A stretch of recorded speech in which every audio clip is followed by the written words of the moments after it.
నమస్తే, నేను మీ సీనియర్ న్యాయవాది సంపూర్ణ నాగచంద్రుడు.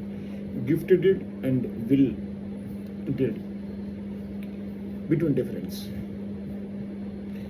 డిఫరెన్స్ ఏంటి అంటే, గిఫ్ట్ డీడ్లో ఇది ఒక ప్రజెంట్ ట్రాన్స్ఫర్, అంటే జీవిస్తున్నప్పుడు ఆస్తికు మారుతుంది. రిజిస్టర్డ్ గిఫ్ట్ డీడ్ ద్వారా పిల్లల పేరుపై ఆస్తి బదిలీ అవుతుంది. సెకండ్ వన్, గిఫ్ట్ చట్టపరంగా కంప్లీట్ అయితే సాధారణంగా తిరిగి రివోక్ చేసుకోలేరు. మీ హక్కు నియంత్రణ అప్పుడే పోతాయి. తిరిగి పొందాలంటే పిల్లల అంగీకారం లేకపోతే సాధ్యం కాదు. అది గిఫ్ట్ డీడ్.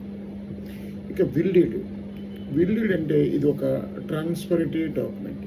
మీ మరణం తర్వాత అమల్లోకి వస్తుంది. మీరు జీవించి ఉన్నంతకాలం విల్లుని మార్చుకోవచ్చు. ఇష్టం ఉంటే కొత్త విల్లు రాయవచ్చు, పూర్తిగా రద్దు చేసుకోవచ్చు, లేదా సవరణలు చేయవచ్చు. చట్టం అనుమతించిన పరిధిలో మీ హక్కు ఉంటుంది.